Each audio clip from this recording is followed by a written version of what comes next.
Hello, welcome to PCMag Live. I'm Dan Costa, he is Sasha Segan, and we've got a great show for you today. We're going to answer some of your reader questions, we're going to talk about the top tech news, and we're going to pull one cool thing off the shelf in the lab and show it to you live on camera. First, I want to tell you that this show is brought to you by our friends at Intel, and they want to invite you to check out their new pop-up Intel Experience store in New York City. This unique, ever-changing environment provides an opportunity to get your hands on some of the latest Intel-based tablets and two-in-one devices. You can even test drive some of them by taking them home for a 24-hour period and enabling you to really try before you buy. You can catch the Intel Experience store at 262 Mott Street in Nolita, open now through January 25th. For more information, you can go to intel.com/stores. On to the news. Another retail story is making big news today. iBeacon, Apple's iBeacon technology, has officially launched. It's available in several locations in New York City, inside Apple stores, and this is their in-store tracking technology, so that as you walk through the store, they will be collecting feedback and be able to give you offers, be able to interrupt you, and basically tell you what you're shopping for and give you information about it. Kind of a revolutionary new technology.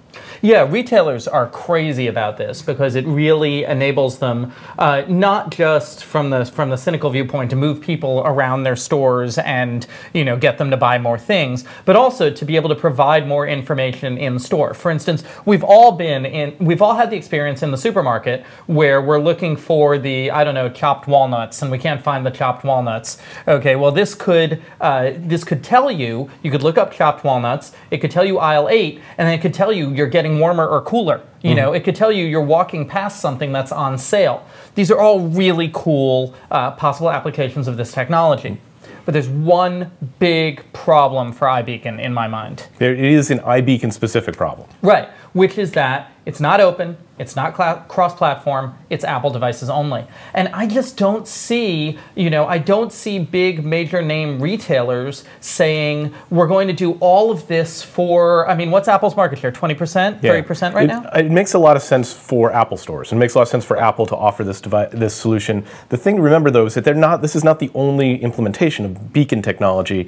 It's sort of becoming a generic term. It's a capacity that's built into low power Bluetooth. Right. So there will be Android compliant versions of it. In fact, there already are being tested right now across the country. They just don't have the fancy eye in front of their technology. Yeah, and one thing you should know is that you can turn it off. Just turn off Bluetooth. Yeah, and that's it. Yeah. And you won't be tracked. Very cool. You can read more about that on PCMag.com, including some of the non-Apple versions of beacon technology.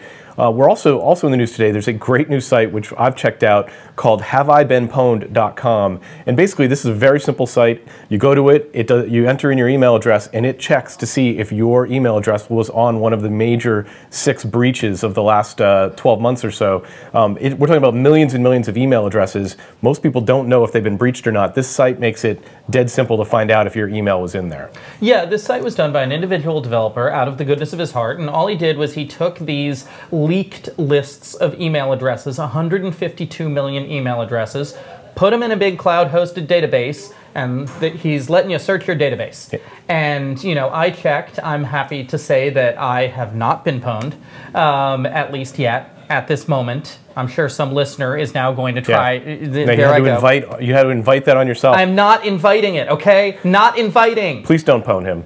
I actually checked my personal address. I'm totally clear there, but my work address was wrapped up in that Adobe breach, which I knew because my password's already been changed. But still, very useful site, HaveIBeenPwned.com. Very cool. Check it out, find out, and then you'll at least know whether or not you need to change those passwords.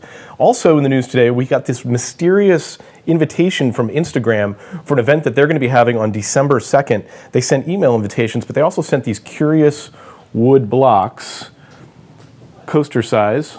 You can hang them on the wall. For an event in New York City, anytime Instagram's sort of one of the hottest social media companies going right now, so when they do a mysterious invite like this, it gets a little bit of attention. I hope that they're going to do more than just have some kind of program to have your Instagram photos put on coasters and Instagram buys Cafe Press. Yeah, that could be it. That could be it. This is like the Cafe, if they have like automatic uploads to Cafe Press. But we're going to be covering that next week. We'll be following that story. I hope that it's more than just wooden blocks. That's just my own personal interest. Now it's time for a reader question. We get lots of reader questions via Twitter, via email. Today's question comes from Kevin. He says that he wants to bring an unlocked smartphone to AT&T, but he wants to do so without having to pay for a data plan. And AT&T is insisting that he sign up for a data plan if he's going to migrate his smartphone over there. Sasha, this seems, first of all, I don't know why he would want a phone without a data plan, but I guess to save money. He just wants to save money. Yeah, he just wants to save money and use data when he's got Wi-Fi. But the problem is that everybody at AT&T right now is under orders not to let anyone out of the house with a new line without a data plan. And all the new lines are being put on these mobile share plans whenever possible. So I assume Kevin doesn't have a mobile share plan because if he does, then he could just add this unlocked smartphone as a device to his mobile share plan without increasing the data, and that would be like not having a data plan. I'm assuming he's a new customer. Yeah.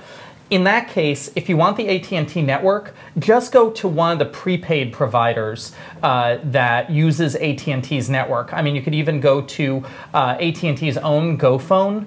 You could go to H2O Wireless. You could go to Black Wireless. You can go to Red Pocket. You can go to, if you look up my story on PCMag.com of the best prepaid plans you've never heard of, some of them are on AT&T's network. And those guys will let you activate whatever phone you want without getting shoved into this mobile share bucket. And that's the thing I think a lot of people don't realize is that a lot of those smaller wireless carriers, when you sign up with them, you are actually on the AT&T network. You're getting the same network that AT&T customers are getting. Well, they're all using one of the 4 major networks, or in TracFone's case, all of the 4 major networks.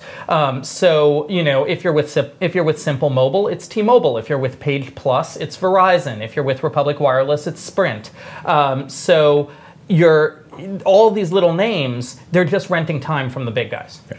All right, let's move on to one cool thing. We test thousands of products here in the lab every year. Every day we pull one cool thing off the shelf to show it to you live. Today we're going to show you a cool thing that you probably cannot get your hands on because it is only available in Korea. Yes, this is the LG G Flex, and I'm bending it to try to Please flex don't break it a the little. phone. No, I'm supposed to be able to flex it, and it flexes just a little bit. This I'm so glad that didn't crack on air. LG's new tech demo of a phone. And the technology they're demoing in this ridiculous 6-inch smartphone is... Ridiculous because of its size. You think large phones are terrible. Yes. It's got a curved screen. The screen is actually slightly flexible. Please don't do that. And it has this damage-resistant coating on the back that I'm going to try later, where apparently if you scratch it lightly, not deeply, like don't gouge it, but if you scratch it lightly, it will self-heal. So those are some cool new technologies in here. The G Flex might come to the US, but what's more important about this, especially when we're looking at these foreign phones, is to look and say, okay, so this is LG Display trying out this new display manufacturing process they have. This is LG Chem trying out these new chemical coatings they have. Yep. How are we going to see this in a lot of phones released probably at Mobile World Congress in February and March? And even just the curved screen itself. I mean, there were a lot of announcements of curved screen phones. We kind of poo-pooed it on a couple of shows. Then we talked to our good friend Ray Scenaria, who said there's actually some optical benefit to having a curved screen. You might get a sharper picture with less glare on a screen that's slightly curved. Yeah, and there's a slight audio benefit to having a curved phone too, as we saw all the way back with the Samsung Nexus S.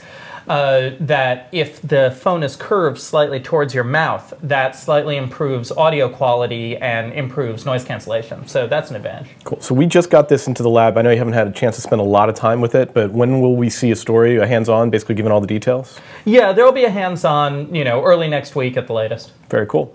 That has been PC Mag Live. I want to thank you for joining us, and please tune in tomorrow. We'll have a brand new show. We'll answer questions, tech news, all of that. Thanks for joining us.